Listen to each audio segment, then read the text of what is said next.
আমি কষাই আমি বুঝতে পারিনি, কিন্তু জানো আমি ওকে আনিনি, ও আমার কাছে এসেছে। আমি রাস্তা দিয়ে আসছিলাম, আমার পায়ে ঠেকেছিল, আর ওই নুড়ি পাথরটা পায়ে ঠেকলো বলে আমি মনে মনে ভাবলাম পাথরটা অত সুন্দর দেখতে, আমার বাটকারার কাজে লাগবে, ওই জন্য তো দোকানে এনেছি। আমি তো জানি না গো। হে বৈষ্ণব, আমি তোমার হাতে তুলে দিলাম, তুমি নিয়ে যাও। হরি বল। বৈষ্ণবের হাতে সদন শালগ্রাম শিলাটা তুলে দিল। আচ্ছা মা, আপনারাই বিচার করে বলেন, যদি আপনারা একটা শালগ্রাম শিলা নারায়ণ পেয়ে যান, কেউ যদি চায়, আপনারা বা আমরা দিয়ে দেব কি বাবা, দেব? তাহলে সদনের হৃদয়টা কত সরল। ও তো জানে ও পাপী, ও তো কসাই, আর কোনদিন জীবনে ভাবেনি যে ভগবত কৃপা হবে। ও যে একজন সাধারণ মানুষ, কর্ম করে খায়। মহাজনেরা শিক্ষা দিলে ভজন সাধনে নামতে গেলে বাবা সবার আগে হৃদয়টা শিশুদের মতো করতে হবে। দেখবেন শিশু বালকদের হৃদয় কত সোজা সরল। সে কিন্তু জানে না, কোনো যদি শত্রু তাকে কোলে নিতে আসে, ওই শিশু বালক কি জানতে পারবে ও শত্রু, আমি ওর কোলে উঠবো না? কখনো করবে না। শিশুদের যেমন মন হয়, শিশুদের যেমন হৃদয় হয়, ভগবানের ভজন করতে গেলে বাবা তোমার হৃদয়টা ঠিক ওই রকম করতে হবে, সোজা সরল করতে হবে। আর যত তোমার হৃদয় সোজা সরল হবে, তত ভগবত কৃপা তাড়াতাড়ি হবে। সদন বৈষ্ণবের হাতে তুলে দিলেন। যে বৈষ্ণবের হাতে তুলে দিয়ে নিজে কষ্ট পাচ্ছে না, ওর তো নুড়ি পাথরের উপরই বাবা কোনো গুরুত্বই ছিল না। আর বৈষ্ণব ঠাকুর মনে মনে ভাবছে, হায় হায় হায় গো, কত বড় অমঙ্গল হয়ে গেল, কত বড় ঘোর বিপদ হয়ে যাবে না জানি। তাড়াতাড়ি করে ওই বৈষ্ণব ঠাকুর শালগ্রাম শিলা তা নিয়ে গেছে ঘরে। তাড়াতাড়ি করে বাজারে গিয়ে শালগ্রাম শিলার জন্য একটা সিংহাসন এনেছে। বাজারে গিয়ে কত বাজার করেছে,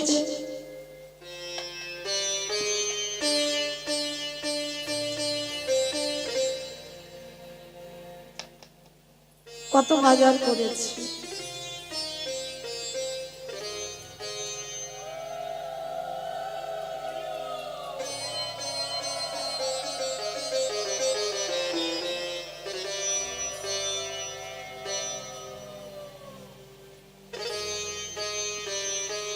পঞ্চামৃত দিয়ে বাবা শালগ্রাম শিলা নারায়ণটাকে অভিষেক করাবে।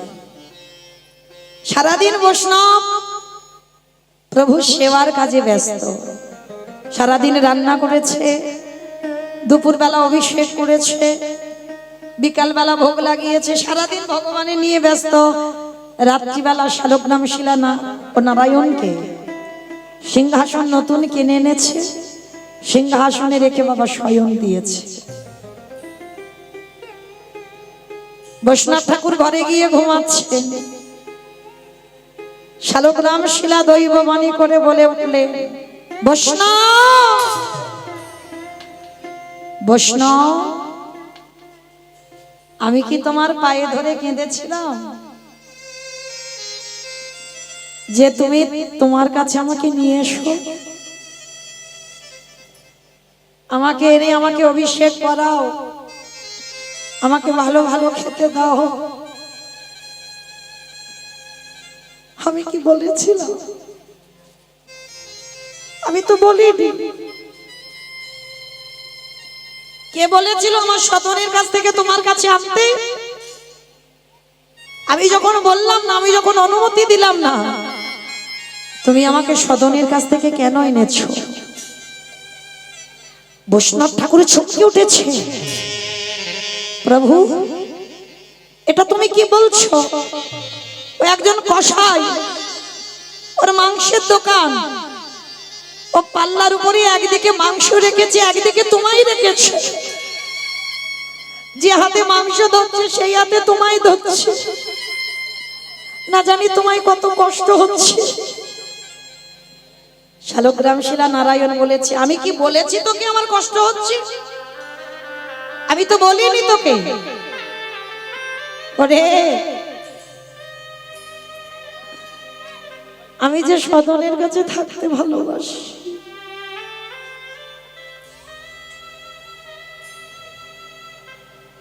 ওই ভালোবাসা ওই প্রেম কেউ দিতে পারবে না। বৈষ্ণব ঠাকুর বলছে, প্রভু আমি তোমার জন্য এত রান্না করলাম নিজের হাতে, আমি তোমায় অভিষেক করিয়ে স্নান করালাম, আমি তোমার জন্য সিংহাসন আনলাম, এগুলো কোনোটাই তোমার পছন্দ নয় না। আমি সদনের কাছে থাকতে চাই। প্রভু সদন তোমায় কি এমন বস্তু দেয় যার জন্য তুমি কসাইখানায় থাকো? তোমার গায়ে মাংস হাত দিচ্ছে, তাও তুমি ওটাই পছন্দ করছো কেন?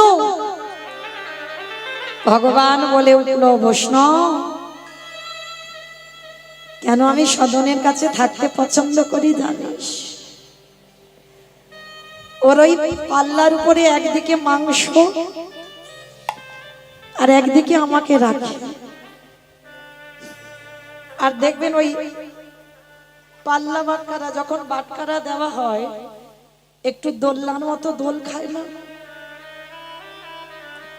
জানিস বৈষ্ণব, ওই যখন দোল খায় পাল্লাটা, আর সদন গুনগুন গুনগুন করে গান গায়, ওই গান শুনবার জন্য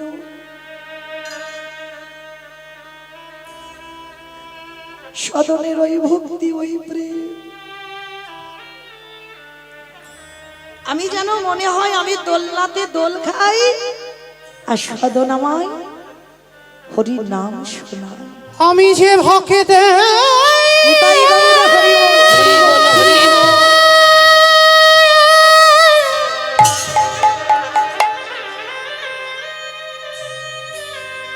ভক্তে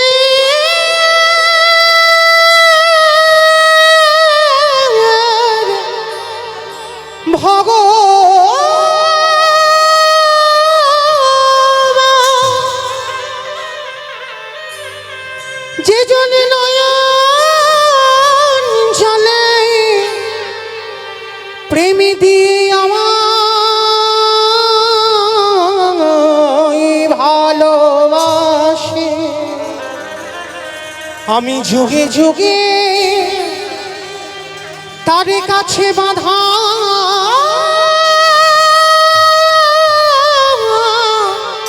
করে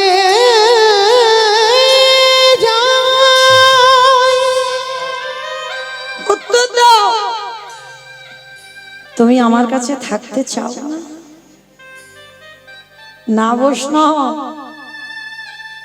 ভালো যদি চাও সকাল হতে না হতে আমাকে সদনের কাছে রেখে এসো,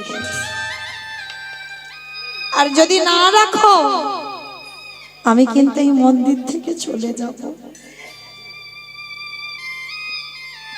কে গো মাইরা, এইটুকু লীলার প্রথমে এইটুকু শুনে কি মনে হচ্ছে? বৈষ্ণব কত আচার মানে, কত মন্ত্রে তন্ত্রে ডাকে, কত সাধন ভজন করে ডাকে। ভগবান সেখানে থাকছে না, ভগবান থাকছে একটা মাংসের দোকান।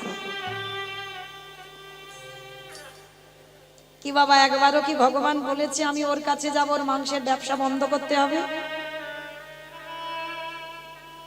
কর্ম ত্যাগ করলে হবে না, ধর্ম করতে হবে বাবা। ধর্মের মধ্যে তোমার কর্মটা ত্যাগ করলে হবে না।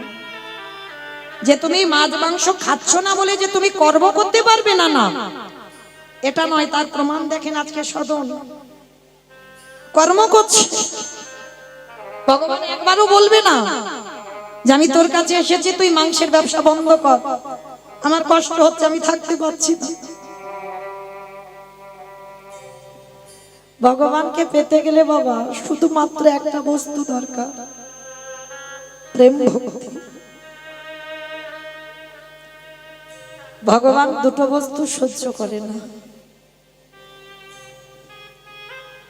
এক হলো ভক্তের অহংকার, আরেকটি বস্তু হলো ভক্তের চোখের জল। ভগবানকে অহংকারে বাঁধা যায় না বাবা।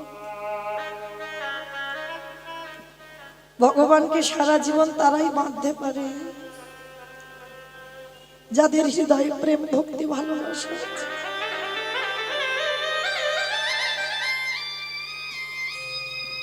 ভালোবাসা তাদের হয় যাদের বাসাটা ভালো হয়, আর যাদের বাসা ভালো নয় তারা এ জীবনে বাবা কাউকে ভালোবাসতে পারবে না। সবার আগে মনে রাখতে হবে, ভালোবাসতে গেলে ভালোবাসাটা তৈরি করো, হৃদয়টা শুদ্ধ করে দাও, তারপরে তোমার ভগবান কৃপা হবে। হৃদয়ে যত জড়তা থাকবে, যত ভেজাল থাকবে বাবা, এ জীবনে কেন কোটি জন্মে তোমার ভগবত কৃপা হবে না। সদনের হৃদয়টা দেখেন কেমন। বৈষ্ণব ঠাকুর বলে উঠলেন, বেশ প্রভু এত কষ্ট করে তোমায় অভিষেক করালাম, এত কষ্ট করে তোমার জন্য কত খাবার তৈরি করলাম, তোমাকে সিংহাসনে রাখলাম, তুমি যখন এগুলো পছন্দ করছো না, বেশ আমি দিয়ে আসবো প্রভু সকালবেলা, আমি তোমাকে এখানে রাখবো না। বৈষ্ণবে নয়নের জলে বক্ষ যুগল ভাসাতে ভাসাতে ভোরে না হতে হতে সদনের ওই দোকানের দুয়ারে গিয়ে দাঁড়াইছে। ভাইরা, মাংসের দোকান কি ভোরের বেলা খোলে? খোলে না তো, মোটামুটি একটু বেলা হয়, একটু বেলাতে আসলে বৈষ্ণব ঠাকুর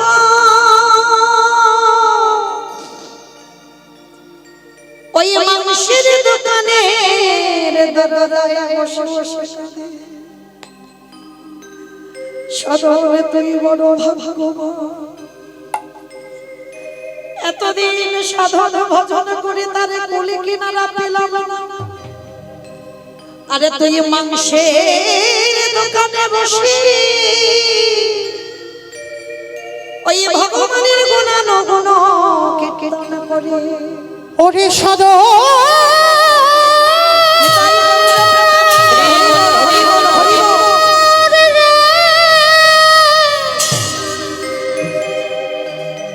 ওরে মনে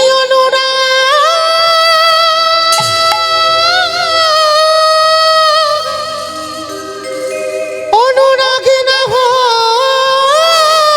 হলে কি কৃষ্ণ পাওয়া যায়, এমনে ভালোবাসা না দিলে কি কৃষ্ণ ধারা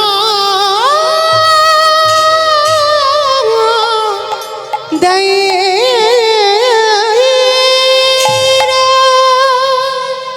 বসে বসে কাঁদছে দয়াময়, তুমি থাকলে না আমার কাছে, তুমি সদনের কাছে চলে এলে। বসে বসে যখন কাঁদছে, লীলার পাশে ভাবুক বলে উঠলে, জীবন কালে যদি তুমি দেখা না দাও, অন্তত মরণ কালে তুমি দেখা দিও। আমার জীবন নদী বাবা বাবা নাইয়া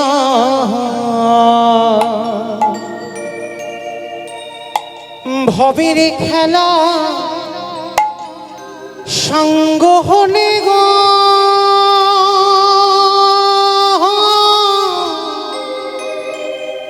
একেবারে দিও পারে করিয়া জীবনে নদীরে নাইয়া আমার জীবন নদী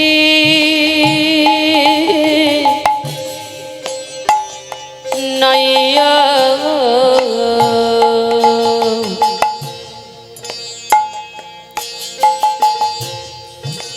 আমার ভবের খেলা সঙ্গ হলে গো ও ও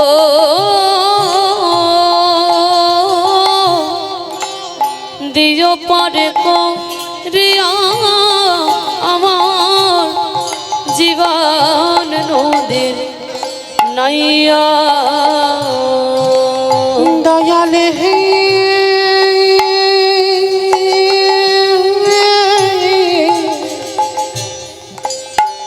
ওরে ও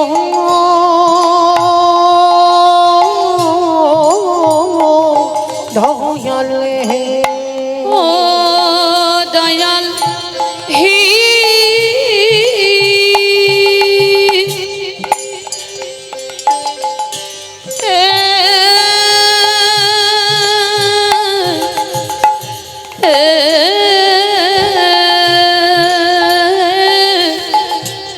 ওরে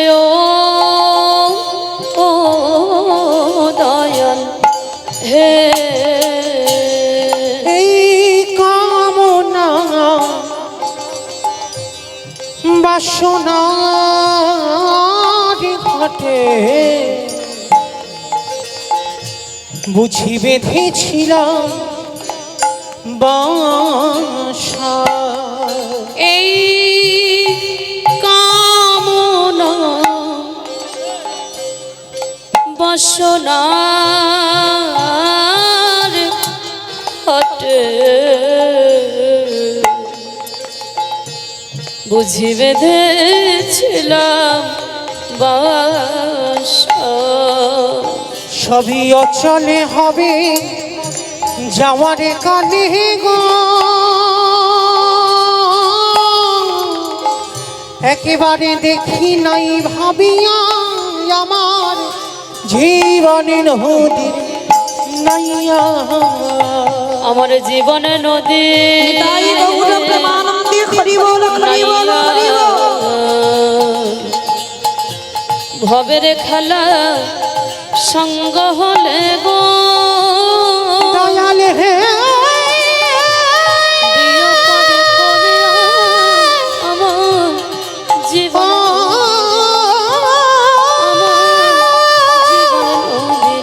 দয়া জীবন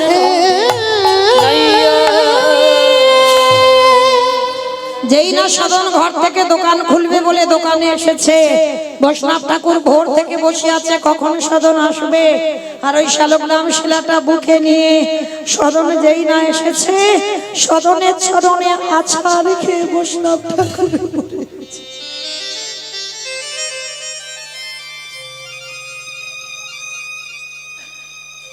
ধন্য সদন তুই ধন্য। এতদিন আমি কত আচার মেনেও আমি তার কুল কিনারা পেলাম না, আর আজকে তুই মাংসের দোকানে বসে ভগবানের একটু গান গেয়ে তুই কিনে নিলি তাকে। ধন্য দে সাধন, একবার তোর ওই পদধূলাটা আমার। বৈষ্ণব ঠাকুর এটা কি করছেন? আমি পাপী মানুষ, আমি একজন কসাই, হয়তো কসাই, কিন্তু যে কসাইয়ের কাছে আমার ভগবান থাকতে ইচ্ছা করে সে যে পরম বৈষ্ণব, পরম ভক্ত।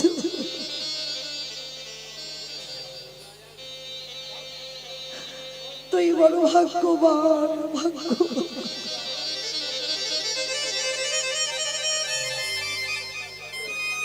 ভগবানকে আমি নিয়ে গেলাম কিন্তু আমার কাছে থাকলো না, সদর আমাকে দৈবমানি করে স্বপ্ন দেশ দিল, আমার ভগবান তোর কাছে থাকতে চায়, আর যদি না আনতাম আমার ঘর থেকে চলে আসতো। ওই জন্য তুই বড় ভাগ্যবান ধর, আমি ভগবানকে অভিষেক করে অনেক কিছু খাইয়ে তোর কাছে তুলে দিলাম। সদন আজকে থেকে তুই সেবা কর। সদনের তো ওই মনোভাব ছিল না মাঝে আমি কোনোদিন ভগবান পাবো, গান গাইতে হয় গান গাইতো, কিন্তু সেই গান গেয়ে যে ভগবানকে পেয়ে যাবে এই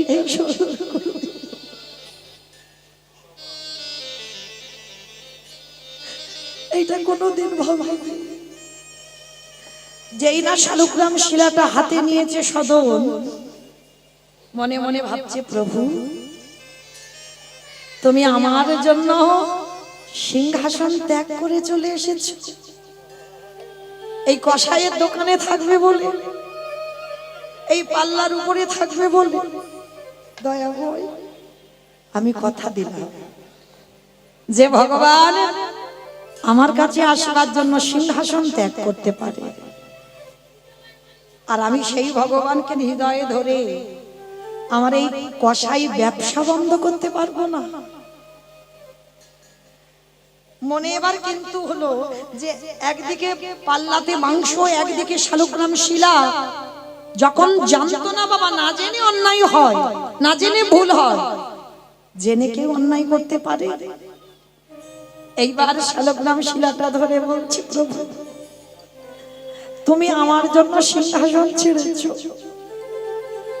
আমি কথা দিলাম আজকে থেকে আমি আর প্রাণ হত্যা করব না, আমি আর এই কসাই ব্যবসা আজকে থেকে ছেড়ে দিলাম, আজকে থেকে তোমার চরণ আমি সার করলাম।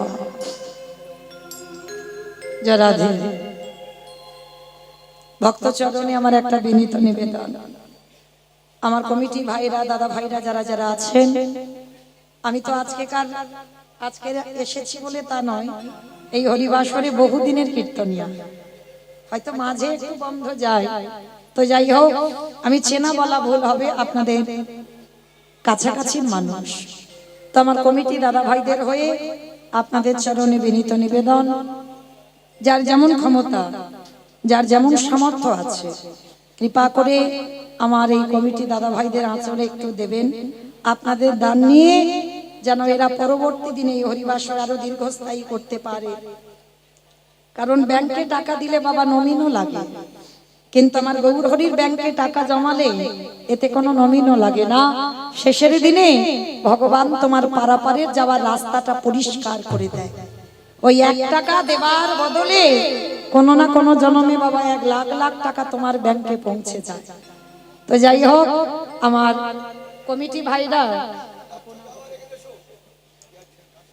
কমিটি ভাইরা আপনাদের কাছে যাবেন, যার যেমন ক্ষমতা আছে, যার যেমন সামর্থ্য আছে, আপনারা বইমুখ করবেন না, যে কজন আছেন, আর যারা যারা দেবেন মা চেষ্টা করবেন যেন একটু ঝনঝন আওয়াজ না হয়, কেমন?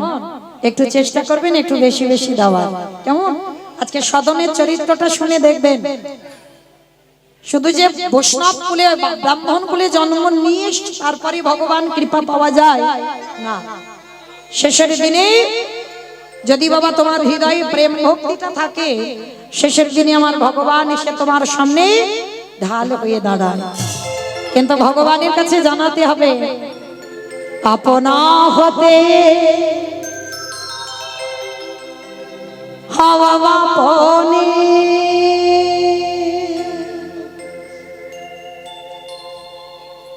যাদে দেখো না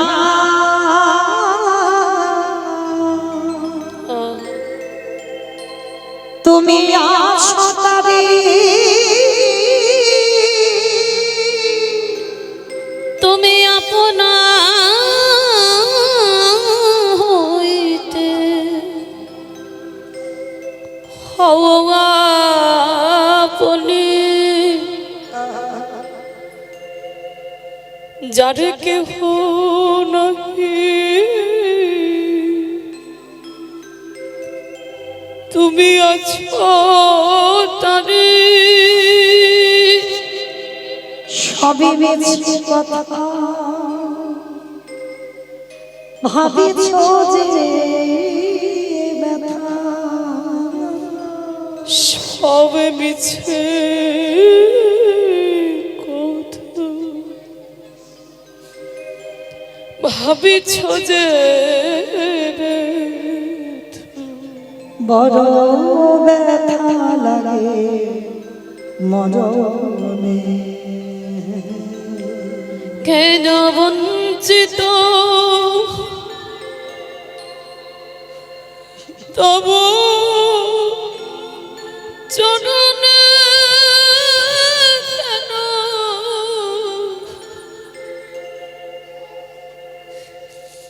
বঞ্চিত তব চরণে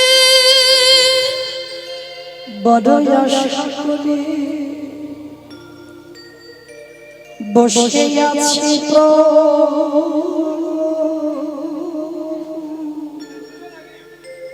জীবনে না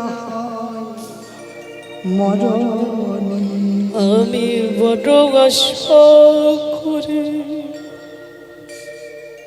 বসে আছি প্রভু জীবনে না হয় মরণে কেন বঞ্চিত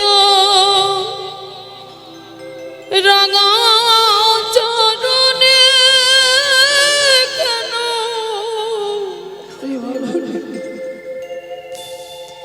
বঞ্চিত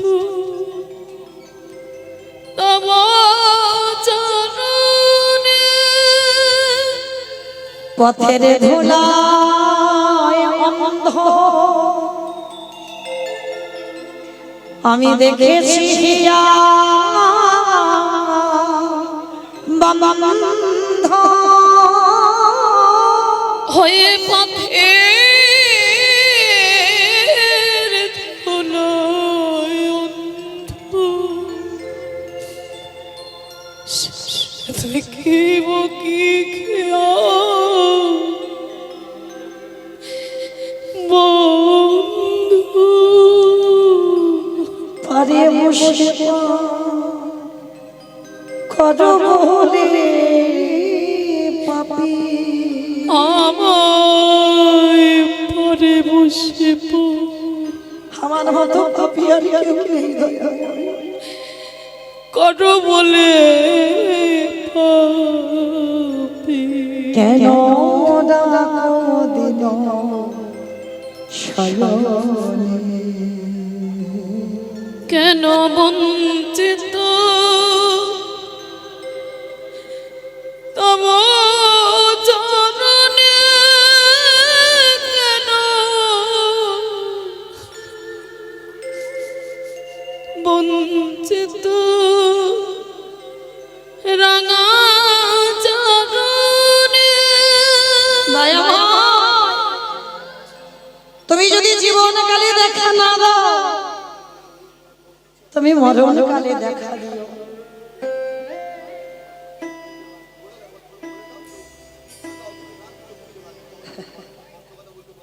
প্রসাদগুলো দল ওঠানামার সময় দিতে হয় ঠিক আছে দিচ্ছ দাও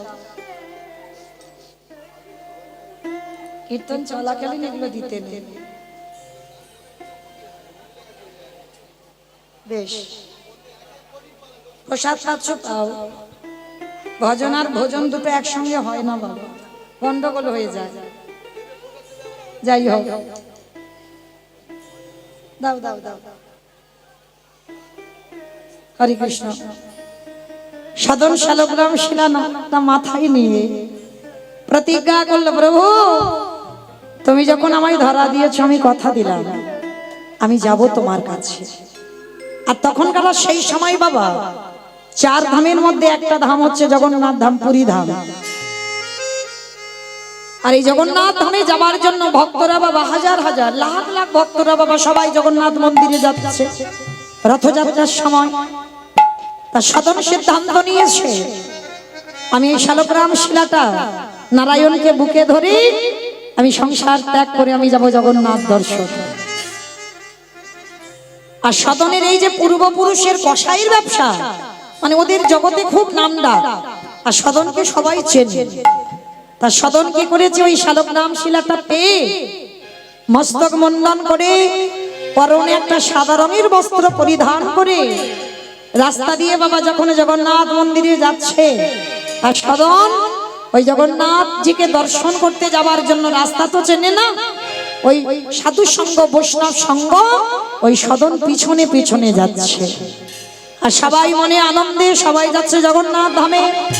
কৃষ্ণ জগন্নাথ কৃষ্ণ জগন্নাথ কৃষ্ণ জগন্নাথ কৃষ্ণ জগন্নাথ কৃষ্ণ জগন্নাথ কৃষ্ণ জগন্নাথ কৃষ্ণ জগন্নাথ তুমি কৃষ্ণ জগন্নাথ। চলিতে ফিরিতে বলে কৃষ্ণ জগন্নাথ, উঠিতে বসতে বলে কৃষ্ণ জগন্নাথ। চলিতে ফিরিতে বলে কৃষ্ণ জগন্নাথ, উঠিতে বসিতে বলে কৃষ্ণ জগন্নাথ। কৃষ্ণ জগন্নাথ কৃষ্ণ জগন্নাথ কৃষ্ণ জগন্নাথ কৃষ্ণ জগন্নাথ। হে জগন্নাথ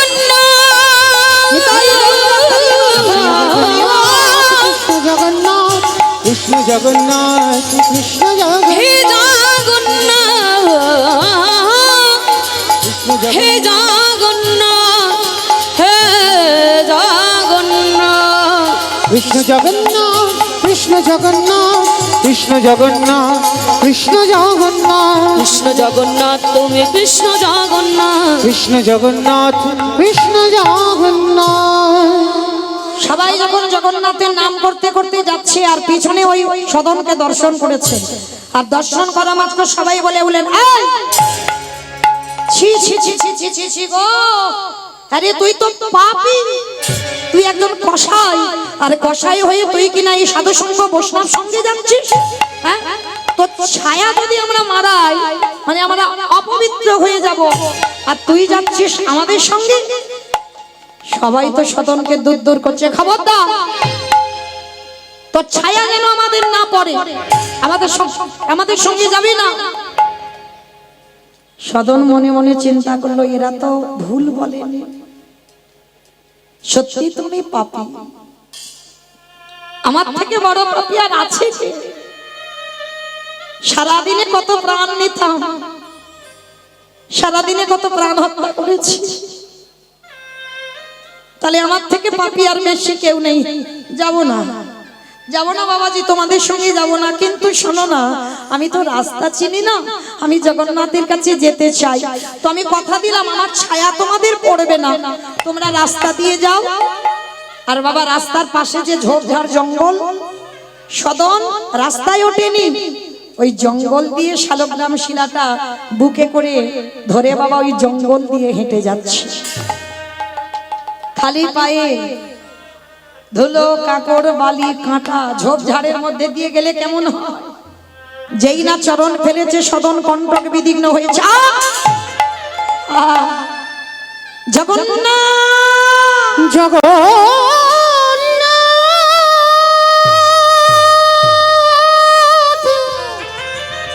কোথায় গেলি আমি তোকে পাবো? কত দূর? তুমি নাকি জগতের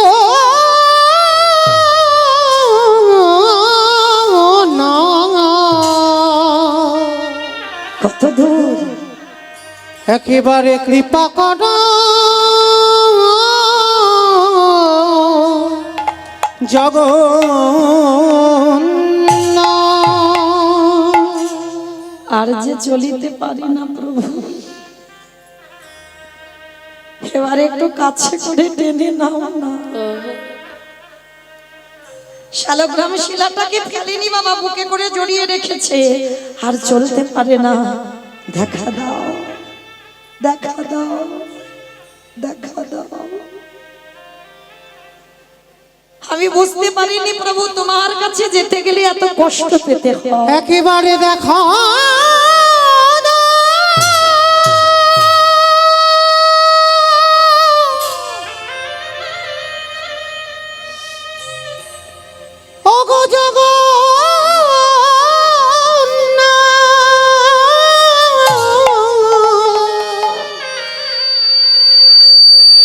ওগো তুমি নাকি ভক্তে ভগবান, কত দূরে গেলে তোমায় একেবারে কৃপা করো, করুণা করো। দেখা দাও, দেখা দাও, দেখা দাও। এত সোজা নয় মা, ভগবান পেতে গেলে অত সোজা নয়। কতটুকু কৃষ্ণ বলে কেঁদেছো, কতটুকু জীবনে কষ্ট পেয়েছো যে আমরা কৃষ্ণ পাবো।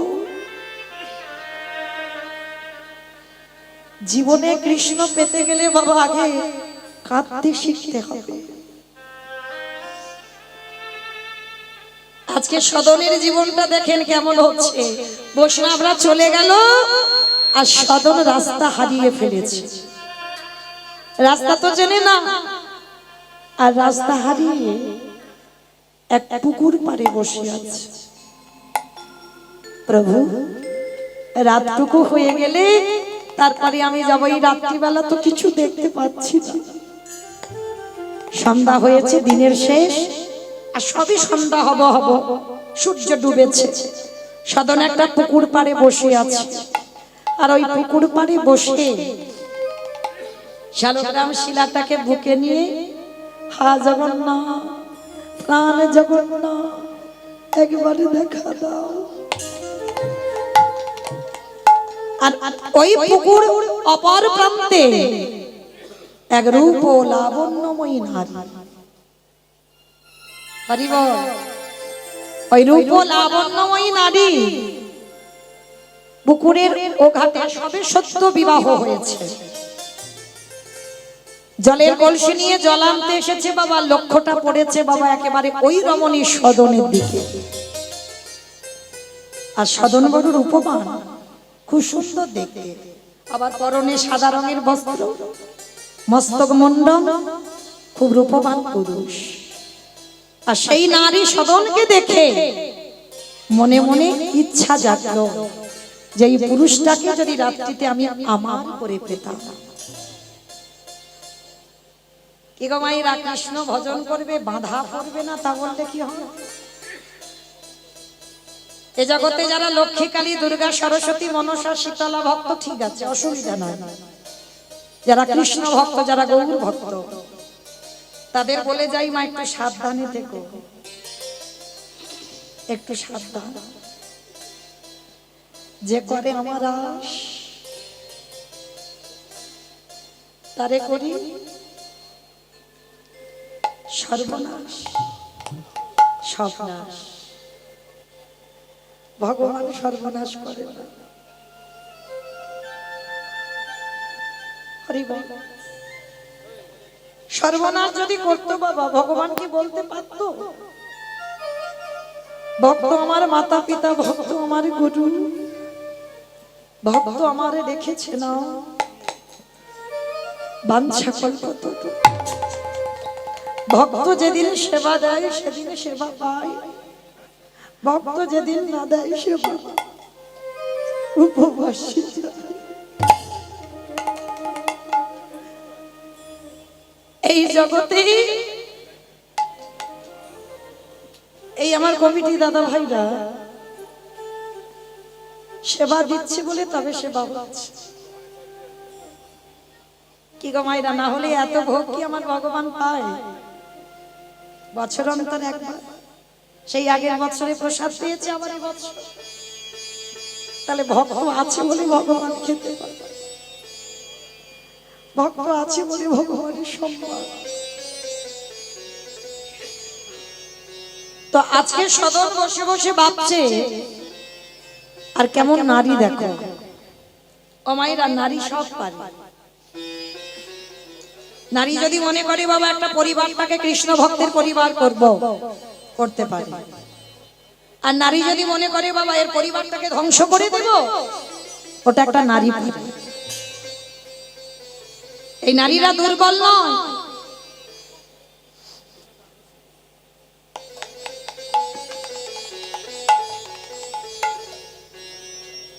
এই জগৎ সংসারে বাবা এই নারীদের কথা বলতে গিয়ে মা একটা নারীর কথা মনে পড়ে গেল, ছোট করে একটু বলি।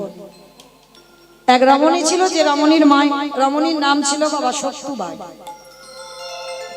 এই শক্তুমা, একটু মন দিয়ে মা এই জায়গাটা শুনবেন কেমন। জন্ম থেকে প্রসাদ ভোজী ছিল। প্রসাদ ভোজী মানে বোঝেন অবশ্যই। তাই যে শক্তুমা জন্ম থেকে প্রসাদ ভোজী, আর এই প্রসাদ ভোজী হয়ে মেয়েটাকে বিয়ে দেওয়া হলো। আর এমন বাড়িতে বিয়ে হলো বা একেবারে ঘোর নাস্তিক। ঘোর নাস্তিক। বাড়িতে কোনোদিন গীতা পাঠ, ভাগবত পাঠ, সাঁঝ সন্ধে ঠিক মতো পড়ে না, আহারও তো প্রসাদ তো নয়। তা সেই বাড়িতে মেয়েটার বিয়ে দিয়েছে। বাইরা যে মেয়ে জন্ম থেকে প্রসাদ পায়, আর যদি একটা নাস্তিক পরিবারে বিয়ে হয়, সেই নারীটার দশা কেমন হয়। তথাপিও শক্তুমায়ের এমন চরিত্র, একটা দিনের জন্য এই শ্বশুর বাড়ি নিয়ে বাপের বাড়ি নালিশ জানায়। শক্তুমায়ের একটাই সংকল্প ছিল, এই পরিবারটাকে আমি একদিন কৃষ্ণ ভক্তের পরিবার করব। তার জন্ম থেকে যে মেয়েটা গীতা ভাগবত পাঠ শোনে, সেই মেয়েটা বাবা যদি একেবারে বন্ধ হয়ে যায়, মনটা কাঁদে না। তা হঠাৎ শক্তুমা বাসন মাজছে, আর কয়েকজন বৈষ্ণব রাস্তা দিয়ে যেতে যেতে বলতে বলতে যাচ্ছে যে এক সপ্তাহ এই গ্রামে ভাগবত পাঠ হবে। আর যেই না শক্তুমা শুনেছে, মনে একটা আনন্দ, আমার শাশুড়ি মাকে বলবো যে আমার যেন অনুমতি দেয় একটু সন্ধ্যাবেলায় একটু ভাগবত শুনতে যাব, যেহেতু গ্রামে একটু ভাগবত শুনতে যাব। তা তাড়াতাড়ি বিকাল বিকাল সব কাজ সেরে নিয়েছে, শাশুড়ি মার জন্য কিছু রাখেন।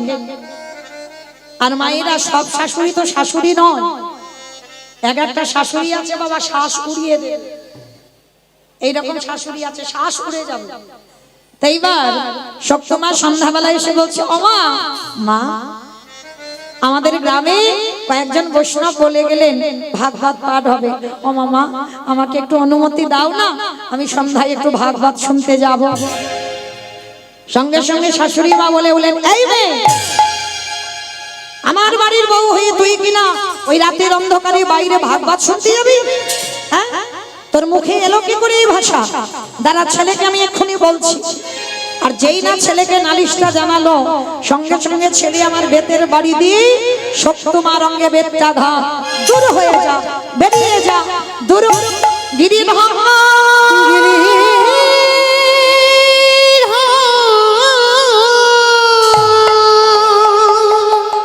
এত মারা মারছে, সর্বঙ্গ দিয়ে রক্ত ঝরে ঝরে পড়ছে।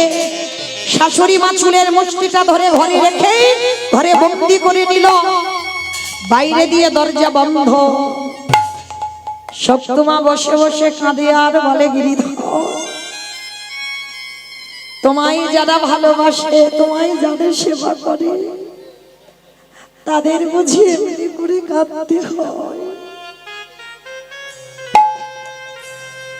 কি এমন অন্যায় করেছিলাম, কি এমন অপরাধ করেছিলাম, তুমি এইভাবে আমার কষ্ট দিচ্ছ? যেই না ভক্ত দরজা বন্ধ করে কাঁদছে, আরে কি ভগবান থাকতে পারে?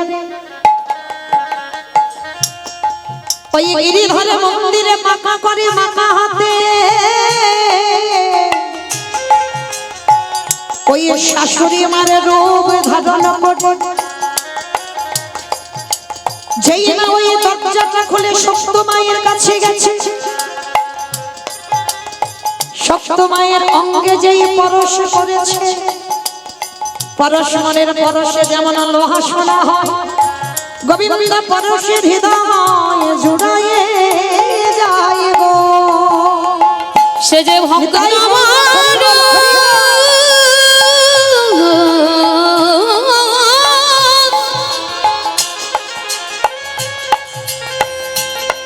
সেই যে ভক্ত বড়,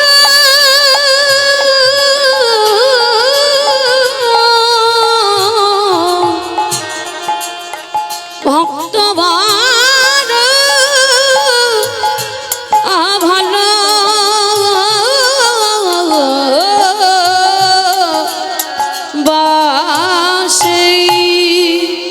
মন্দিরের গিরিধারী শাশুড়ি মার রূপ ধারণ করেছে।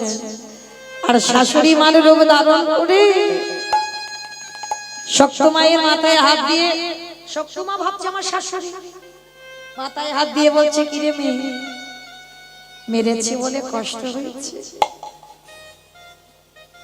ভাগবত শুনতে যাবি? শাশুড়ি মা ভেবে বাবা চরণ দুটো ধরে কাঁদছে, কাঁদিস না, চল আমি দরজা খুলে দিই আর তুই চলে যা, ভাগবত শুনে। আর শোন, আসবার সময় আমার জন্য একটু প্রসাদ নিয়ে আস। মা তুমি প্রসাদ পাবে? পাবো তো, যা চলে যা, আমি দরজা খুলে দিচ্ছি। ভগবান শাশুড়ি সেজে দরজা খুলে দিল। আর শক্তমা বৌমা জানি আমার শাশুড়ি অনুমতি দিয়েছে, চলে গেল ভাগবত আসরে। সারা রাত ভাগবত শুনেছে। সকালবেলা এদিকে শাশুড়ি মা স্বামী উঠে বসে আছে, দেখে না বৌমা ঘরে নেই, দরজা খোলা। শাশুড়ি মা তো বেতের বাড়ি নিয়ে বসে আছে, এত বড় সাহস, আমার অনুমতি না নিয়ে ওই মেয়ে চলে গেল। আসো, ও দেখাচ্ছে মজা, বাসি ঘরের বাসি কাজ পড়ে আছে, ওই এখন ভাগবত শুনতে গেছে। আর এদিকে শক্তমা প্রসাদিটা নিয়ে ছুটতে ছুটতে আসছে।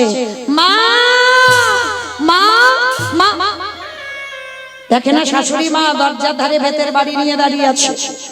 যেই না বৌমা এসেছে, আর বৌমা আসার সঙ্গে সঙ্গে শাশুড়ি মা বলে বললেন, তোর এত বড় সাহস, হ্যাঁ, আমার অনুমতি না নিয়ে তুই ভাগবত শুনতে গেলি, আমার ছেলে এত মারলো তথাপিও গেলি, দেখাচ্ছি মজা। মা এটা তুমি কি বলছো? আমি ঘরে কাঁদছিলাম, তুমি দরজা খুলে গিয়ে আমার অনুমতি দিলে, তুমি আমার সর্বাঙ্গে হাত বুলিয়ে দিলে, তুমি নিজেই বললে প্রসাদ আনতে, তার জন্য একটু দেরি হয়ে গেল। মিথ্যা কথা, আমি অনুমতি দিয়েছি ভাগবত শুনতে যাওয়ার জন্য, তবে রে তুই এত বড় মিথ্যাবাদী, দেখাচ্ছি মজা তোর দাঁড়া। আবারও শাশুড়ি মা বেতের বাড়ি দিয়ে আজকের বেত্রাঘাত, আর এত বেত্রাঘাত করলো সর্বাঙ্গে দিয়ে রক্ত ঝরছে। গিরিধার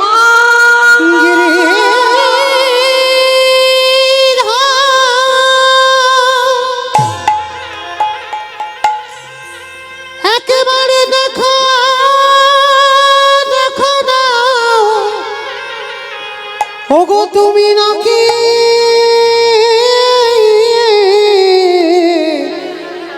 ভক্তে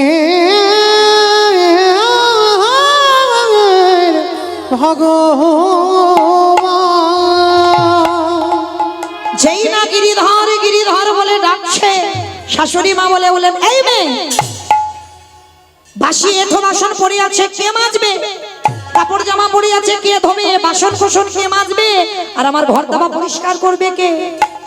আমার মন্দিরের গিরিধারী থাকতে পারলো না, ওই শক্ত মায়ের হয়ে ভগবান নিজের হাতে এঁঠো বাসন মেজে দিয়েছে, ওই বাসি কাপড় ধুয়ে মেলে দিয়েছে, ওই বাসি ঘরে ভগবান নিজের হাতে মুছে দিল। ভক্তের হয়ে ভগবানে আমার নিজের হাতে কর্ম করে দিল। সে যে ভক্তের লাগি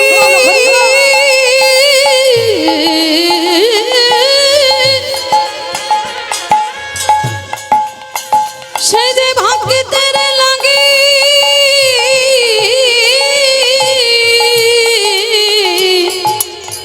সব করিতে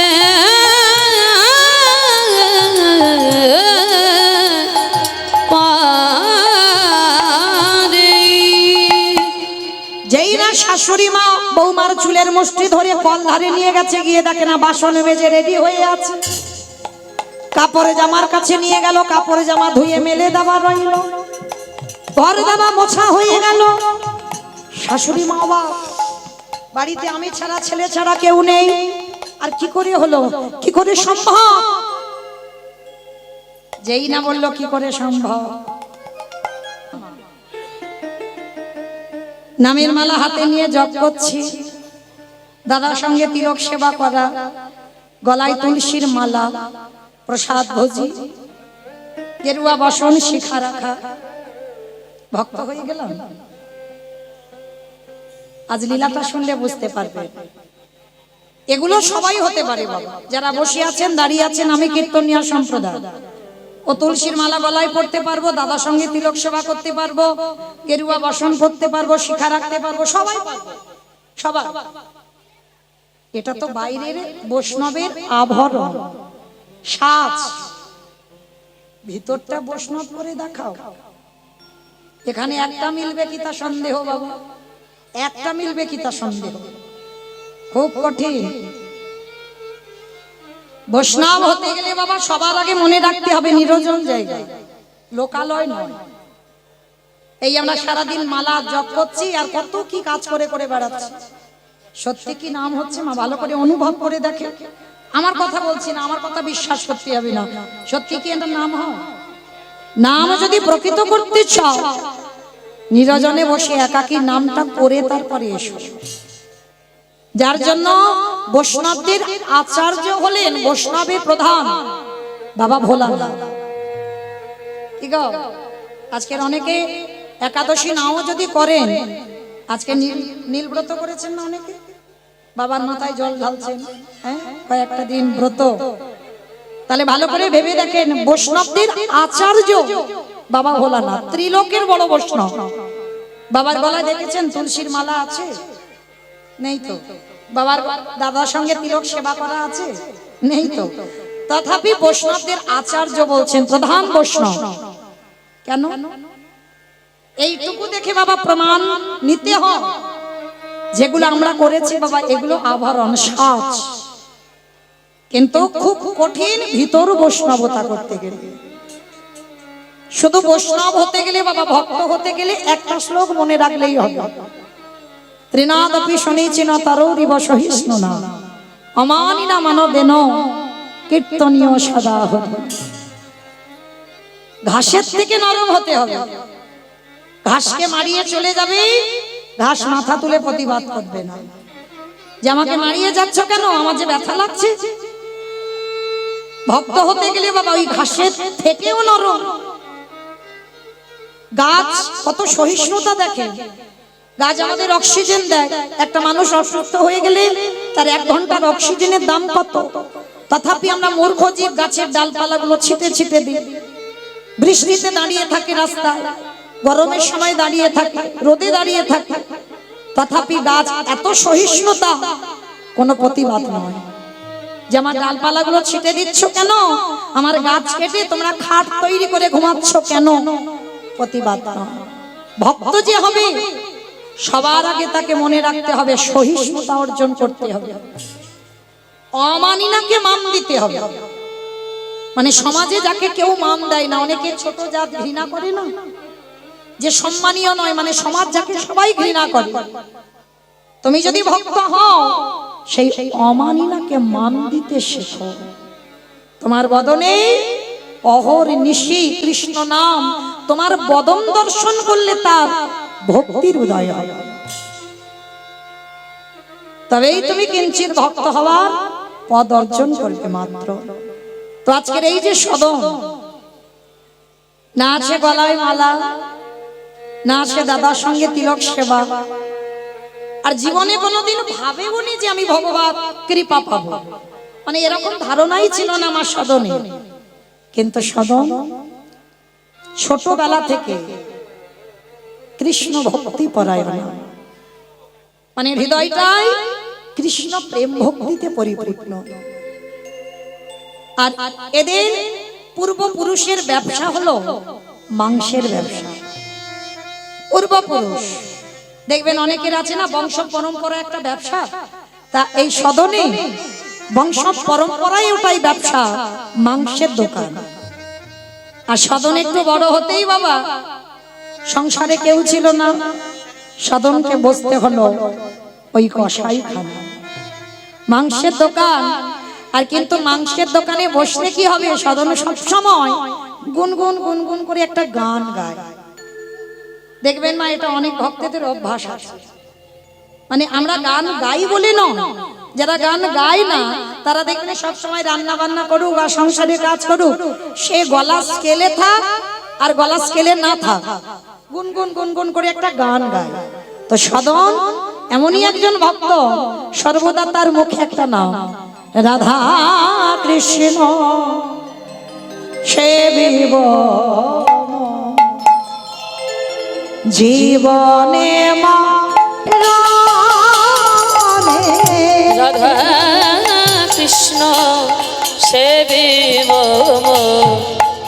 জীবনে মরণে। রাধা কৃষ্ণ সেবিব জীবনে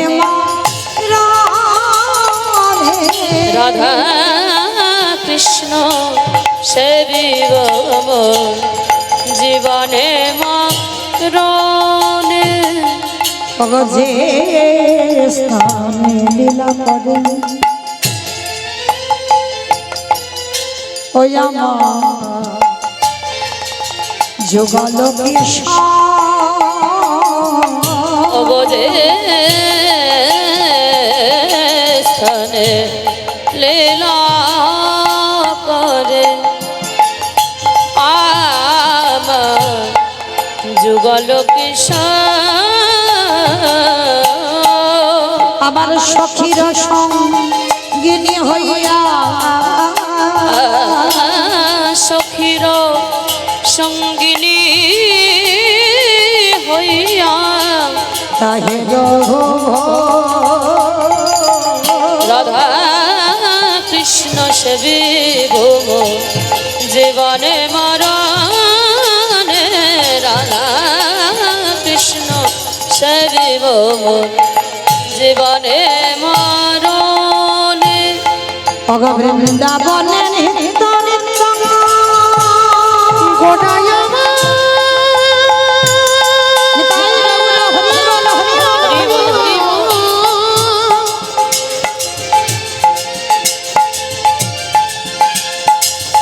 গোড়ায় আমার গোড়ায় আমার ওই নদী আর চাঁদি গোড়ায় গোড়া গোড়া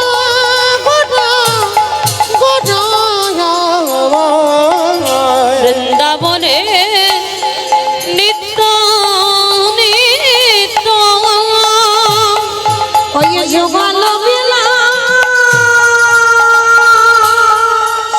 ওগো প্রার্থনা পারাই সদাই নরোত্তম দাস। প্রভু আমি ওই শরণে শরণ নিলাম আমার দেহ মন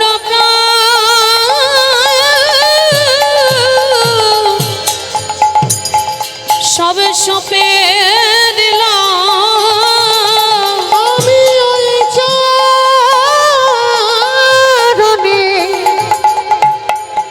সবই সবিলাম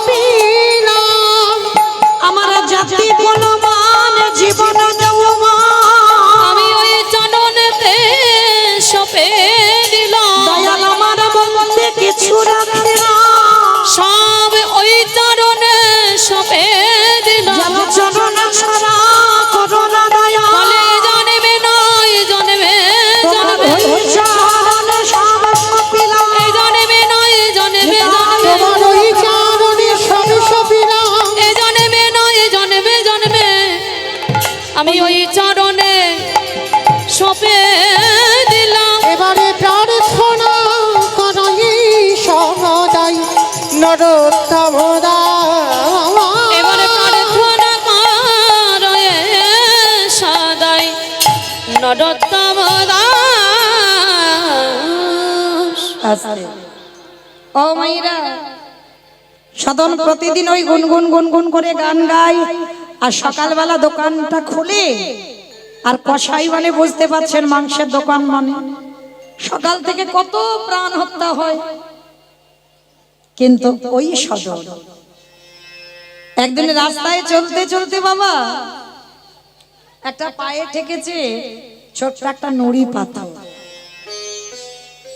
আর ওই নুড়ি পাথরটা যেই না পায়ে ঠেকা, তো সঙ্গে সঙ্গে সদন ওই নুড়ি পাথরটা তুলে নিয়ে মনে মনে ভাবছে, ওরে বাবা এত সুন্দর নুড়ি পাথর, যা এই পাথরটাকে আমি আর ফেলে দেব না, সেই তো আমার দোকানে বাট করার দরকার, নিয়ে যাই এই পাথরটা নিয়ে আমি আমার দোকানে পাল্লার বাট করার কাজে লাগাবো। মানে নুড়ি পাথরটা এত সুন্দর দেখতে বাবা, যেন মায়া জন্মে যাবে। তো নুড়ি পাথরটা নিয়ে সদন ওই দোকানের কাজে লাগিয়েছে। কিন্তু এই পাথরের এমন একটা গুণ আছে বাবা, এই পাথর তো যেমন তেমন পাথর নয়, কিন্তু সদন জানে না এটা একটা অমূল্য সম্পদ। ওই নুড়ি পাথরটা নিয়ে পাল্লার উপরে দিয়েছে বাবা। যদি দোকানে কেউ 5 কিলো মাংস চায়, ওই নুড়ি পাথরটা 5 কিলো ওজন হয়ে যায়। কেউ যদি 2 কিলো মাংস চায়, তার সঙ্গে সঙ্গে ওই নুড়ি পাথরটা 2 কিলো ওজন হয়ে যায়। 3 কিলো হয়, 1 কিলো হয়, 500 হয়, মানে যখন মুখে যত বলবে ওই নুড়ি পাথরটার ওজন ততটাই হয়ে যায়। তো সদন তো নিজেই অবাক যে একটা নুড়ি পাথরে বাবা সব রকম কাজ, তাহলে এটা তো মন্দ নয়, তাহলে আমার দোকানে আর বাট করার প্রয়োজন হবে না। আচ্ছা মা, তোমাদের এই শালিকা বাজারে যদি এরকম কোন দোকানে একটা বাট করায় থেকে যায়, যদি কোনো দোকানদার পেয়ে যায়, তো সবাই বাবা দেখতে যাবে না? সে কেনাকাটি করা দূরের কথা, অন্তত ওই নুড়ি পাথরটা দেখবার জন্য কিন্তু ভিড় হবে। যে একটা নুড়ি পাথর 500 হয়, 1 কিলো হয়, 2 কিলো হয়, 5 কিলো হয়, এটা কি করে সম্ভব? তো আজকের ওই পাথরটাকে দেখবার জন্য বাবা সদনের দোকানে সবসময় ভিড়, মানে এতটাই ভিড়, মানে কল্পনার বাইরে, মানে এতটুকু ভিড় বাবা কমে না, সবসময় মাংসের এত ব্যবসা যোগ। তো হঠাৎ বাবা আজকে সকাল থেকে এতটাই ভিড় হয়েছে, সদন মাংস দিয়ে পারছে না। তা এমতো সময় ওই পথ দিয়ে এক বৈষ্ণব ঠাকুর যাচ্ছে। আর বৈষ্ণব ঠাকুর যেতে যেতে ভাবছে, আরে ওই দোকানে অত ভিড় কিসের, কিসের অত ভিড়, ওই যাই তো একবার দেখে আসি। তো সবাইকে সরিয়ে দিয়ে যেই না আমার বৈষ্ণব ঠাকুর গেছে, আর গিয়ে দেখে না ওটা মাংসের দোকান, দূর থেকে বোঝা যাচ্ছিল না। আর যেই না মাংসের দোকান, সঙ্গে সঙ্গে নাকে কাপড় দিয়েছে, ইস ছি ছি ছি ছি ছি গো, আজকে আমার দিনটা সকালটা একেবারে মাটি হয়ে গেল। হ্যাঁ, আমি ভাবলাম কি না কি এখানে ভিড় হয়েছে, একেবারে মাংসের দোকানে সকালবেলা। আর ভাবতে ভাবতে বাবা যেই না ওই পাল্লার উপরে লক্ষ্যটা পড়লো, বৈষ্ণব ঠাকুরের লক্ষ্য পড়েছে ওই নুড়ি পাথরটা দিকে। আর ওই নুড়ি পাথরটা কোনো সাধারণ পাথর নয়, ওই নুড়ি পাথরটা ছিল শালক নাম শিলা নারায়ণ। শ্রী শ্রী রামকৃষ্ণ দেবের কথা না, কোন নুড়িতে যে নারায়ণ আছে সে কি জানা যায় রে? কি বাবা, রেল স্টেশনে কত নুড়ি পাথর পড়ে আছে, কিন্তু কোন নুড়িতে নারায়ণ সেটা বাবা যোগী না হলে জানতে পারবে না, সাধনীয় না হলে জানতে পারবে না, ভজনীয় না হলে জানতে পারবে না। এবার বৈষ্ণব ঠাকুর যেই না দেখেছে যে ওই পাল্লার উপরে নুড়ি পাথরটা শালগ্রাম শিলা, সঙ্গে সঙ্গে বলেন, সদন সদন, ছি ছি ছি ছি ছি ছি, আরে কি করেছিস বাবা তুই?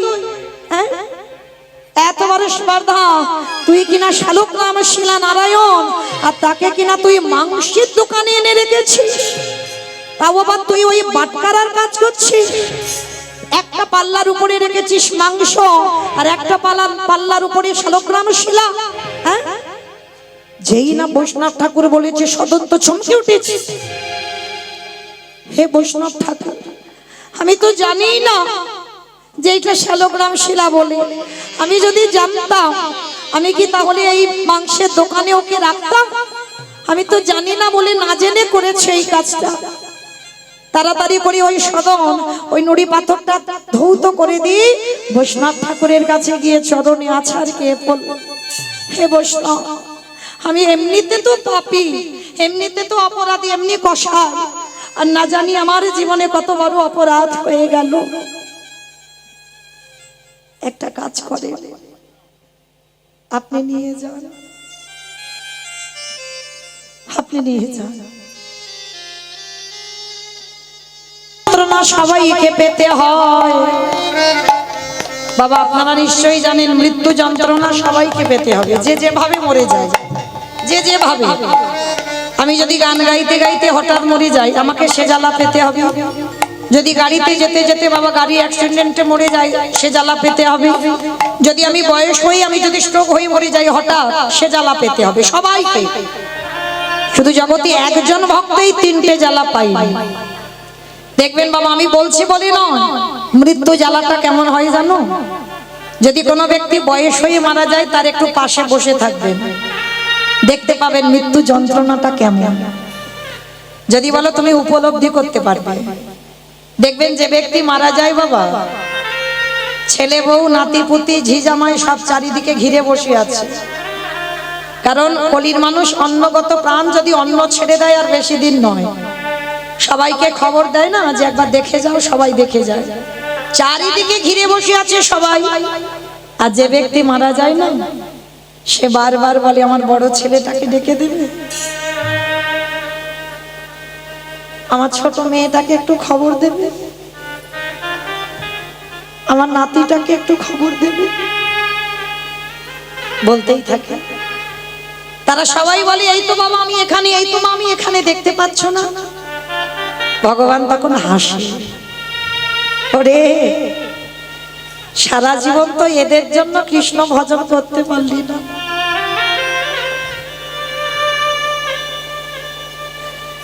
সারা জীবন এদের জন্য আমার আমার করে মরলি,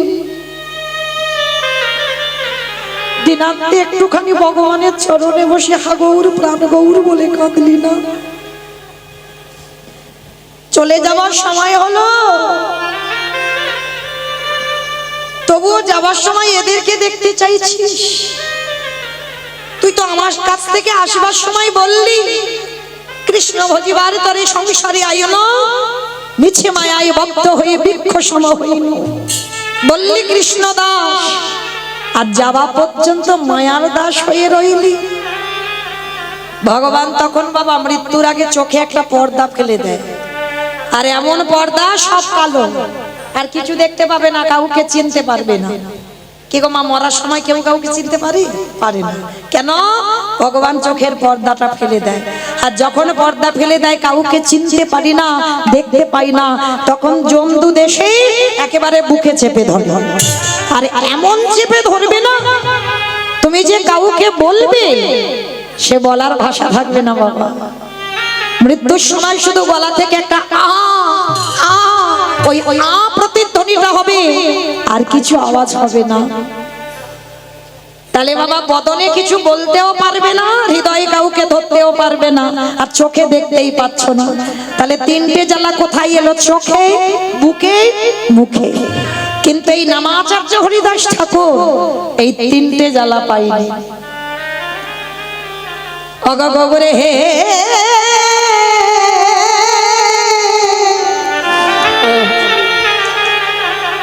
এই জগতের ভক্তরা যে জ্বালা পায়, সেই জ্বালা গৌর হরি আমি পাবো না। তাহলে কি করবে হরিদাস? হে দয়াল হে, নয়নে হেরেব তোমারে ও চাঁদ বয়ান। ও চাঁদ বয়ান, বয়ান মানে বাবা বদন, বয়ান মানে বদন। হরিদাস বলছে আমি যাবার সময় এই নয়নে তোমার রূপ দেখতে দেখতে যেন যেতে পারি, হৃদয়ে ধরব তোমারে ওরা গাছার। প্রভু হৃদয়ে যাবার সময় যে হৃদয়ে জমদূত চেপে ধরবে, আমার যে জ্বালা যন্ত্রণা ওটা যেন না থাকে, আমি তোমার চরণ যুগল বুকে ধরে থাকবো, আর নয়ন ভরে তোমাকে দেখবো, আরে বদনে বলবো তোমার হরিনাম সংকীর্তন, হরিনাম সংকীর্তন।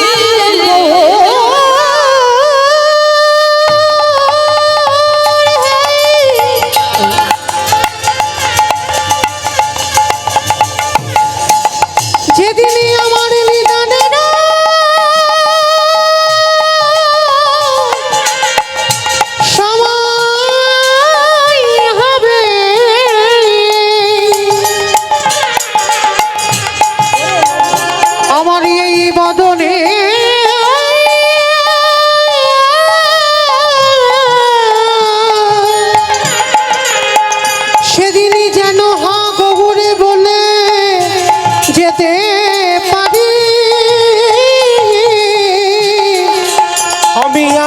কিছু চাহি না হরি ওগো দয়া দয়াল হে হরিদাস ঠাকুর বললেন, নয়নে হেরব তোমার চাঁদ বয়ান, হৃদয়ে ধরব তোমার রাঙা চরণ, বদনে বলবো তোমার মধুর নাম সংকীর্তন। আমি যেন মৃত্যুর সময় এই তিনটে ধ্বনি উচ্চারণ করতে করতে যেন যেতে পারি। হরিদাস ঠাকুর বললেন, দয়ালে হে,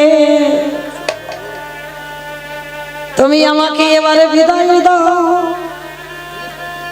আমি যে জগতে ছেড়ে এবারে যেতে চাই।